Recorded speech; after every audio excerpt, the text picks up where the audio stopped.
ठाणे वर्तमानमध्ये आपलं हार्दिक स्वागत. सादर करीत आहोत आजच्या ठळक बातम्या. ठाण्यातील वर्तनगर नाक्यावरील वेदांत या खाजगी रुग्णालयातील 4 जणांचा ऑक्सिजन अभावी मृत्यू झाला असल्याचा प्रकार समोर आला आहे. ऑक्सिजन संपल्यामुळेच रुग्णांचा मृत्यू झाला आहे असा आरोप नातेवाईकांकडून करण्यात येत आहे. तर हे मृत्यू ऑक्सिजन अभावी झाले नसल्याचा दावा हॉस्पिटल प्रशासनाच्या वतीने करण्यात आला आहे. दरम्यान 6 जणांचा मृत्यू वेदांत हॉस्पिटलमध्ये झाला असल्याची बातमी शहरामध्ये वाऱ्यासारखी पसरली. व्हॉट्सअपवरून मेसेजेस फिरू लागले आणि बघता बघता हॉस्पिटलच्या बाहेर वातावरण तंग झाल्याने या ठिकाणी पोलिसांचा मोठा बंदोबस्त ठेवण्यात आला होता. महानगरपालिकेचे अधिकारी देखील या ठिकाणी पोहोचले. रुग्णालय प्रशासनाने मात्र केवळ 3 जणांचा मृत्यू झाला असल्याचं स्पष्ट केलं आहे. हे मृत्यू ऑक्सिजन अभावी झाले नसल्याचा दावा देखील रुग्णालय प्रशासनाच्या वतीने करण्यात आला आहे. वर्तकनगर नाक्यावर वेदांत हे खाजगी हॉस्पिटल आहे. या हॉस्पिटलमध्ये हे मृत्यू झाल्याची बातमी शहरामध्ये पसरल्यानंतर मोठ्या प्रमाणामध्ये नागरिकांमध्ये संताप निर्माण झाला. नातेवाईक देखील संतप्त झाले होते. यावेळेस सदर सर्व प्रकरणाची चौकशी सिव्हिल सर्जनच्या मार्फत करण्याची मागणी देखील करण्यात आली. डॉक्टरांच्या गेल्या 2 दिवसांपासून आम्ही संपर्कात होतो. पैसे भरून देखील योग्य प्रकारे ट्रीटमेंट मिळाली नसल्याचा आरोप यावेळेस नागरिकांच्या वतीने करण्यात येत होता. रात्री डॉक्टरांशी बोलल्यानंतर डॉक्टर PPE किट घालून आम्हाला भेटण्यासारखी परवानगी देण्यात येईल असं सांगण्यात आलं होतं. दरम्यान सकाळी अचानक मृत्यू कसा झाला असा सवाल देखील नातेवाईकांनी केला आहे. ऑक्सिजन अभावीच हे मृत्यू झाले असल्याचा आरोप रुग्णांच्या नातेवाईकांनी केला आहे. ठाणे महापालिका प्रशासनाच्या वतीने खुलासा करण्यात आलेला नाही. या संदर्भात वेदांत हॉस्पिटलचे डॉक्टर अजय सिंग यांच्याशी पत्रकारांनी संपर्क साधला असता 3 जणांचा मृत्यू झाला असून हे मृत्यू ऑक्सिजन अभावी झाले नसल्याचं रुग्णालय प्रशासनाच्या वतीने स्पष्ट करण्यात आलं. ऑक्सिजनचा एक टँक संपला होता, मात्र जम्बो टँक शिल्लक होता. ICUमध्ये 25 ते 30 गंभीर रुग्ण असून गेल्या 12 तासांमध्ये हे 3 मृत्यू झाले असल्याचं श्री सिंग यांनी स्पष्ट केलं आहे. वेदांत हॉस्पिटलमध्ये 4 रुग्णांचा मृत्यू झाल्याची बातमी कळल्यानंतर गृहनिर्माण मंत्री आमदार जितेंद्र आव्हाड यांनी वेदांत हॉस्पिटलला भेट दिली आणि वेदांत हॉस्पिटल प्रशासनाशी यावेळेस त्यांनी भेट घेतली. या संदर्भात एक संयुक्त समिती तयार करण्यात आली असून या समितीच्या मार्फत या सगळ्या प्रकरणाची चौकशी करण्यात येईल अशी माहिती देखील श्री आव्हाड यांनी दिली आहे. नागरिकांना अव्वाच्या सव्वा बिलं या ठिकाणी लावण्यात आली आहेत का असा प्रश्न विचारला असता या संदर्भात आपण रुग्णालयाशी बोलून निश्चितपणे नागरिकांना न्याय देण्याचा प्रयत्न करू असं आवाहन देखील श्री आव्हाड यांनी केलं आहे. शहरामध्ये ऑक्सिजनची कुठल्याही प्रकारची कमतरता नाही. ऑक्सिजन अभावी शहरामध्ये कुठेही मृत्यू होत नाहीत असा दावा देखील यावेळेस आव्हाड यांनी केला. पहिली गोष्ट एक चौकशी समिती नेमण्यात आली आहे. 6 जणांची चौकशी समिती आहे. पंकज आशिया जे भिवंडीचे आयुक्त आहेत त्यांच्या नेतृत्वाखाली डॉक्टर्स आणि प्रशासकीय अधिकारी यांची एक संयुक्त समिती नेमवण्यात आली आणि संपूर्ण प्रकरणाची चौकशी करण्यात येईल. त्याच्यामध्ये 35 आणि 12 असे 2 ICU होते. 35 मधले 4 जण मृत्यू पडले. जर ऑक्सिजनचा साठा कमी असला तर मृत्यूची संख्या जास्त असते. पण तरीही चौकशी संबंधी जो निष्कर्ष काढेल, अंतिम निष्कर्ष, त्याच्यानुसार पुढची पावलं शासन. गेल्या काही दिवसांपासून ठाणे शहरातली कोरोना बाधित रुग्णांची संख्या ही झपाट्याने वाढत होती. त्यामुळे संपूर्ण शहरावर चिंतेचं मळभ दाटून आल्याचं चित्र बघायला मिळत होतं. मात्र गेल्या काही दिवसांपासून रुग्णांची ही संख्या आता झपाट्याने कमी होतानाचं चित्र देखील बघायला मिळतं आहे. राज्य सरकारने सुरू केलेल्या लॉकडाऊनचा हा परिणाम असावा असं देखील या निमित्ताने बोललं जात आहे. कालच्या दिवसात एकंदर 1054 नवीन रुग्ण आढळून आले आहेत. कोविडमुळे मृत्यू पावलेल्यांची संख्या आता 1616 एवढी झाली आहे. कारण कालच्या दिवसामध्ये 10 जणांचा कोविडमुळे मृत्यू झाला आहे. कालच्या दिवसामध्ये एकंदर 1495 एवढ्या रुग्णांची कोरोनामधून मुक्तता झाली असून शहरामध्ये प्रत्यक्ष उपचार घेत असलेल्या रुग्णांची संख्या आता 13,062 एवढी झाली आहे. विशेष म्हणजे आता रुग्ण बरे होण्याचं प्रमाण देखील वाढू लागलं आहे. शहरामध्ये रुग्ण बरं होण्याचं प्रमाण जे 80% खाली आलं होतं ते आता 87% जाऊन पोहोचलं आहे. कालच्या दिवसामध्ये 9,830 एवढ्या कोरोना चाचण्या करण्यात आल्या होत्या. एकंदरीतच जर पॉझिटिव्हिटी रेशो बघायला गेला तर तोही आता झपाट्याने कमी होतानाचं चित्र बघायला मिळतं आहे. साधारणपणे एक आठवड्यापूर्वी पॉझिटिव्हिटी रेशो हा जवळपास 15 ते 16% पोहोचला होता. तो आता 11% खालती आलेला आहे. एकंदरीतच लॉकडाऊननंतर शहरामध्ये कोरोनाची स्थिती सुधारत असल्याचं चित्र आकडेवारीवरून स्पष्ट होतं आहे. प्रोम क्राफ्ट सारखं इतकं प्रसन्न किचन, ते विचार चांगले होतात आणि जिथे विचार चांगले होतात तिथे संसारही चांगले होतात. प्रोम क्राफ्ट, जो सच्चा है वो अच्छा है. डॉक्टर दीपक चांगलानी आणि डॉक्टर तृप्ती डोंगरे चांगलानी यांचे माला हॉस्पिटल, ठाणे शहरातील लहान मुलांचं परिपूर्ण हॉस्पिटल, NICU, PICU यासारख्या अत्याधुनिक सुविधांनी परिपूर्ण लहान मुलांचं हॉस्पिटल माला हॉस्पिटल. 24 तास पिडियाट्रिशियनची सेवा उपलब्ध. Mala hospital, Rishabh mall, Chitalsar Manpada, Ghodbunder road, Thane. संपर्क 9833973300. डॉक्टर दीपक चांगलानी आणि डॉक्टर तृप्ती डोंगरे चांगलानी यांचे माला हॉस्पिटल, ठाणे शहरातील लहान मुलांचं परिपूर्ण हॉस्पिटल. 70% सेल. काय 70% ऑफ? 70%? छे, काहीतरीच काय. शी, पॉसिबलच नाही. 70% ऑफ शक्यच नाही. शक्य आहे. ग्राहकांच्या हितासाठी पॅरॉनने आणला आहे अप टू 70% सुपर डुपर धमाका सेल. अगदी सर्व कपड्यांच्या खरेदीवर up to 70% off. Conditions apply. Up to 70% धमाका धमाका धमाका sale. Baron men studio, Congress office समोर, आमंत्रण हॉटेल शेजारी, ठाणे.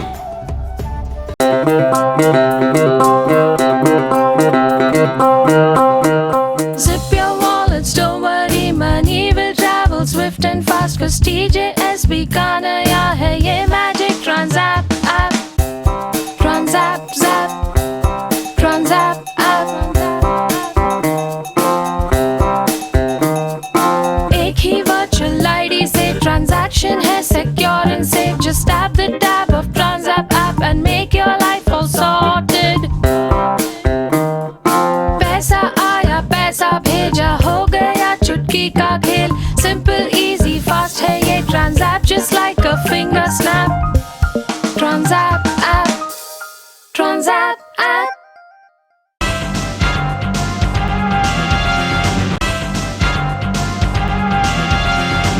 कोरोनाचा कहर जगभरामध्ये पसरला आहे.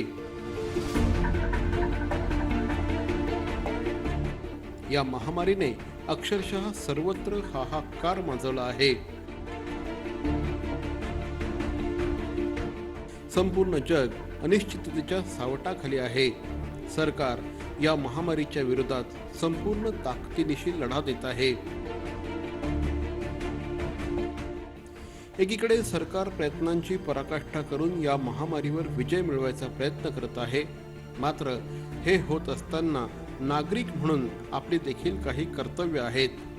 या कर्तव्यांचं पालन आपण केलं तर आपण स्वतःला आणि पर्यायाने आपल्या कुटुंबाला कोरोनापासून नक्की वाचवू शकतो.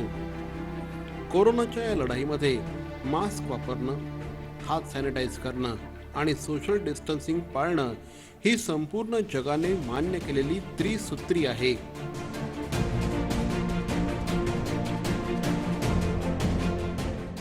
लक्षात ठेवा, कोरोनाचा विषाणू हा नाकावाटे अथवा तोंडावाटे घशामध्ये जातो. तिथून तो फुफ्फुसामध्ये जातो आणि तिथे संसर्ग वाढला तर मग पेशंट क्रिटिकल बनतो. मास्क वापरल्याने आपण या विषाणूला शरीरात प्रवेश करण्यास मज्जाव करतो. त्यामुळे आपण या विषाणूपासून स्वतःचा बचाव करू शकतो.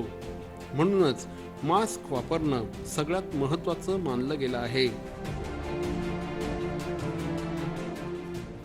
त्यानंतर येते ती हातांची स्वच्छता अर्थात हँड सॅनिटायझेशन.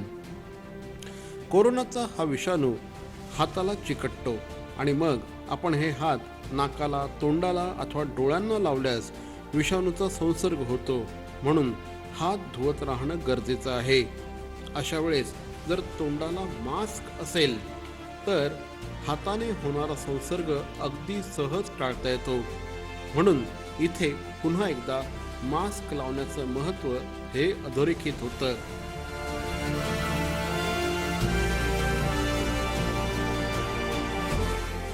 कोरोनाच्या या लढाईच्या विरोधातला तिसरा आणि अत्यंत महत्त्वाचा घटक आहे तो म्हणजे सोशल डिस्टन्सिंग पाळणं. लक्षात ठेवा, शक्यतो गर्दीमध्ये जाणं टाळणं. उगाचच घराबाहेर पडू नका. लग्न, बारसं, गेट टुगेदर अशा गोष्टी टाळा. शेवटी काय हो, जान है तो जहान है. लक्षात ठेवा, कुणाशीही बोलताना कमीत कमी 2 मीटरचं अंतर ठेवा. बाहेर जाताना मास्क नक्की वापरा. विशेषतः लिफ्टमध्ये अंतर कमी असतं. अशा वेळेस एकमेकांच्या विरोधी दिशेला तोंड करून उभं राहा. त्यामुळे सुद्धा आपण या विषाणूला नक्की दूर ठेवू शकतो. या विषाणूपासून वाचण्यासाठी आता लस देखील उपलब्ध आहे. सरकारी लसीकरण केंद्रामध्ये लस मोफत मिळते. लसीकरण नक्की करून घ्या. कुठल्याही अफवांना बळी न पडता निशंक मनाने लसीकरण करून घ्या. मात्र लसीकरण केल्यानंतर आता कोरोना आपलं काहीही वाकडं करू शकत नाही हा गैरसमज बाळगू नका. लक्षात ठेवा, दवाई भी कडाई भी हे निश्चितपणे लक्षात ठेवा. लसीकरणानंतरही मास्क वापरा, हात धुवत राहा आणि सोशल डिस्टन्सिंगचं पालन करणं हे देखील तितकंच आवश्यक आहे. जर एवढं सगळं करून देखील कोरोनाचा संसर्ग झाला तर काय, तर अजिबात घाबरून जाऊ नका. जर आपल्याला काही लक्षणं आढळून आली, जसं सर्दी, खोकला, ताप, अंगदुखी अशी लक्षणं आढळली तर ताबडतोब डॉक्टरांशी संपर्क साधा. कोरोनाची चाचणी करून घ्या. लक्षणं आल्यानंतर दुखणं अंगावर काढू नका. लक्षात ठेवा, वेळीच उपचार केले तर कोरोनावर नियंत्रण मिळवणं अगदी सहज शक्य होतं. मात्र दुखणं अंगावर काढलं, वेळ काढूपणा केला तर मात्र संसर्ग वाढत जातो आणि कॉम्प्लिकेशन्स वाढत जातात. लक्षात ठेवा, हा काळ अतिशय खडतर आहे. स्वतःला जपत इतरांना मदत करणं हे तेवढंच गरजेचं आहे. आपण जर सजग राहिलो, सरकारने केलेल्या सूचनांचं अगदी काटेकोरपणे पालन केलं तर हा आजार स्वतःपुरताच नाही तर सर्वत्र याचा नायनाट करणं अगदी शक्य आहे. चला करूया निर्धार, कोरोनाला करू हद्दपार. कोरोनाच्या विरोधात जनजागृती करणारी ही फिल्म आपल्यापर्यंत घेऊन आले आहेत ओम कन्सल्टन्सी सर्व्हिसेस. मरावे परी अवयव रूपी उरावे. अवयव दानाचा हाच संदेश जनसामान्यांपर्यंत पोहोचवण्याचा संकल्प घेऊन निघाले आहेत ज्येष्ठ समाजसेवक माननीय नानजीभाई खिमजीभाई ठक्कर ठाणावाला. त्याचसाठी काढण्यात आली एक भव्य दिव्य रॅली. अवयव दानासाठी सुरू आहेत ठिकठिकाणी जनजागृती सभा. लक्षात ठेवा, आपला अवयव दानाचा संकल्प वाचवू शकतो कुणाचे तरी प्राण, दूर करू शकतो कुणाचं तरी अपंगत्व अगदी कायमचं, फुलवू शकतो अनेकांच्या संसारात सुखाचे बगीचे. अवयवदानाच्या या महायज्ञात सहभागी व्हा. समाजरत्न श्री नानजीभाई खिमजीभाई ठक्कर ठाणावाला यांच्या पुढाकाराने जनहितार्थ प्रकाशित. नमस्कार, मी मंगेश देसाई. ठाणे महानगरपालिकेच्या वतीने मी तुम्हाला आवाहन करतो, कोरोनापासून स्वतःचा बचाव कसा करावा. कोरोनाबाधित देशामधून क्षेत्रामधून आलेल्या प्रवाशांना किंवा कोरोनाबाधित रुग्णांच्या संपर्कात आलेल्या व्यक्तीस हा आजार होण्याचा संभव आहे. कोरोना आजारापासून स्वतःचा बचाव करण्यासाठी काय करावे काय करू नये हे मी तुम्हाला सांगणार आहे. हे नक्की करा. वारंवार साबण व पाण्याने हात धुवावेत. शिंकताना व खोकताना नाक व तोंडावर रुमाल धरावा. अन्न व भाज्या पूर्णपणे शिजवून खाव्यात. कच्चे अन्न खाऊ नये. आजारी असल्यास तात्काळ आपल्या डॉक्टरांना भेटा व त्यावर उपचार घ्या आणि डॉक्टरांच्या सल्ल्यानेच मास्कचा वापर करा. आणि सगळ्यात महत्त्वाचं, कोरोना बाधित देशातून आलेल्या व्यक्तीने ताबडतोब जवळच्या आरोग्य केंद्राला संपर्क करावा. हे अजिबात करू नये. चेहऱ्याला वारंवार हात लावणे टाळावे. गर्दीच्या ठिकाणी जाण्याचे टाळावे. सार्वजनिक ठिकाणी रस्त्यावर आत्ताच नाही एरवीही थुंकू नये. अर्धवट शिजलेले कच्चे मांस खाऊ नये. सर्दी, खोकला, फ्लू ही सदृश्य लक्षणे असलेल्या व्यक्तींशी संपर्क टाळावा. त्याचप्रमाणे कोरोना बाधित व्यक्तींशी संपर्क टाळावा आणि मास्कचा अनावश्यक वापर करू नये. कोरोना आजार निदान व उपचारासाठी कस्तुरबा हॉस्पिटल मुंबई येथे विलगीकरण कक्ष आयसोलेटेड वॉर्ड स्थापन करण्यात आला आहे. कोरोना आजारासंबंधित उपरोक्त नमूद लक्षणे आढळल्यास तात्काळ महापालिका शासकीय रुग्णालयाशी संपर्क साधावा. अधिक माहितीसाठी जवळच्या आरोग्य केंद्राशी संपर्क साधा. राज्यस्तरीय नियंत्रण कक्ष क्रमांक 02026127394. राष्ट्रीय कॉल सेंटर क्रमांक +91 11 2397 8046. जिल्हाधिकारी नियंत्रण कक्ष क्रमांक +91 22 2530 1740. ठाणे महानगरपालिका टोल फ्री क्रमांक 18002 22108. टोल फ्री क्रमांक 104. सगळ्यात महत्त्वाचं, अफवांवर विश्वास ठेवू नका आणि अफवाही पसरवू नका. सरकारी परिपत्रकावरच विश्वास ठेवा आणि कोरोनापासून स्वतःचा बचाव करा.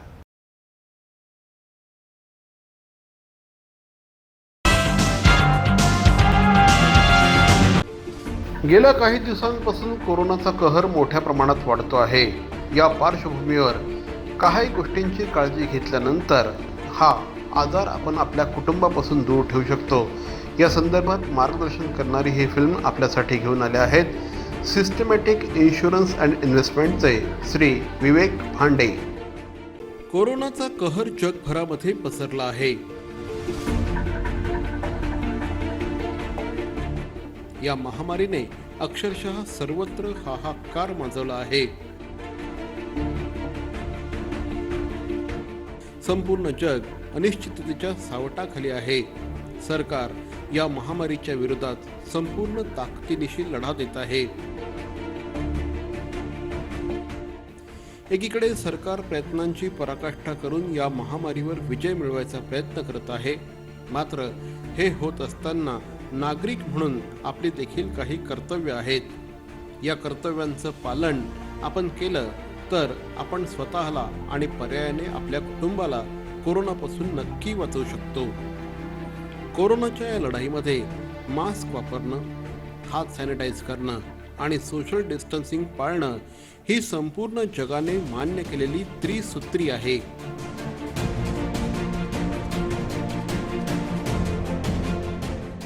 लक्षात ठेवा, कोरोनाचा विषाणू हा नाकावाटे अथवा तोंडावाटे घशामध्ये जातो.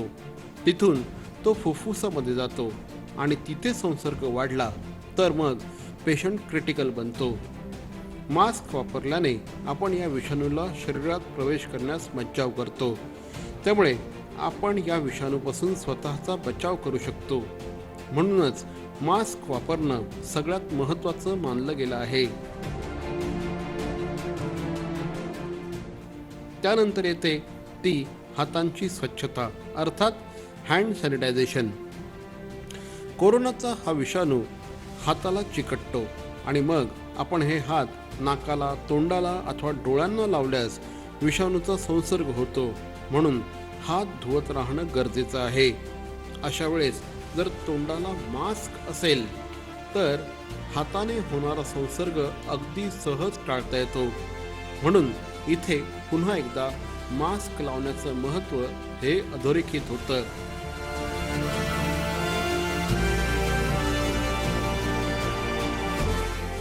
कोरोनाच्या या लढाईच्या विरोधातला तिसरा आणि अत्यंत महत्त्वाचा घटक आहे तो म्हणजे सोशल डिस्टन्सिंग पाळणं.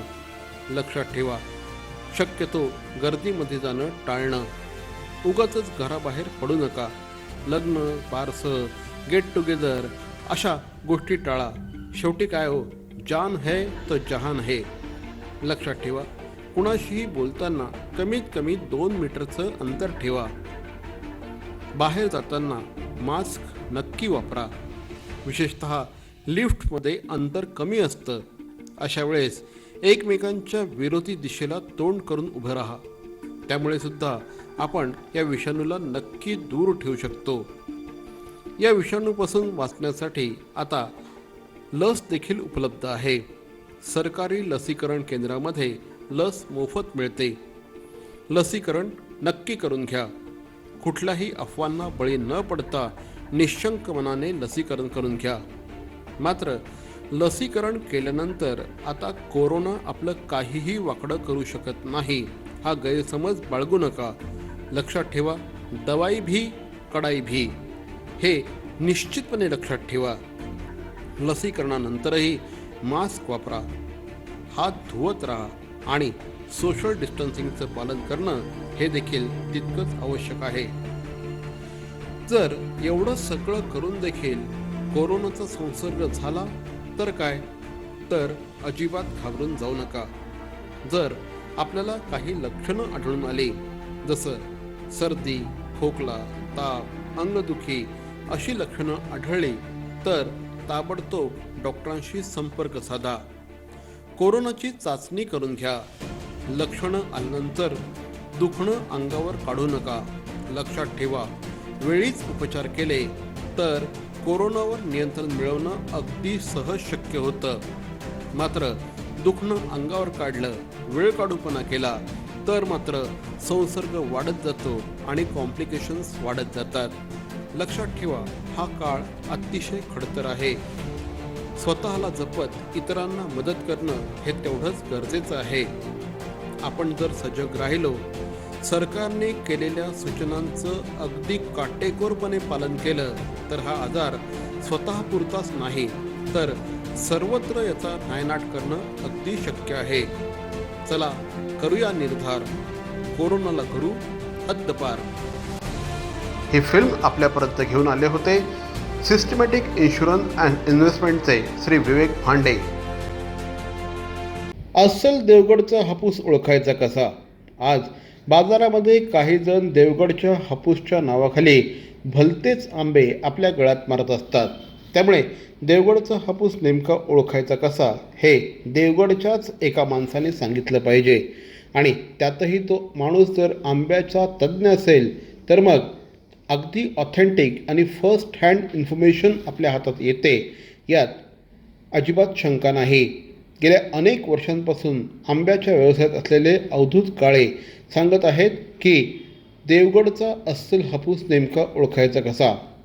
अवधूत काळे यांनी पुन्हा एकदा ठाणे शहरामध्ये आपले खास देवगडचे आंबे घेऊन ते ठाण्यात आले आहेत आणि ठाणेकर नागरिकांना अस्सल हापूस चाखायची पुन्हा एकदा संधी प्राप्त झाली आहे. श्री अवधूत काळे सांगत आहेत, अस्सल देवगडचा हापूस ओळखायचा कसा, त्याची लक्षणं काय असतात, त्याचे वैशिष्ट्य काय असतात. नमस्कार, मी अवधूत काळे. दरवर्षीप्रमाणे यावर्षी सुद्धा नवमर्चला आम्ही काळे बंधू देवगड हापूसचं दुकान चालू केलेलं आहे घंटाळी रोडला.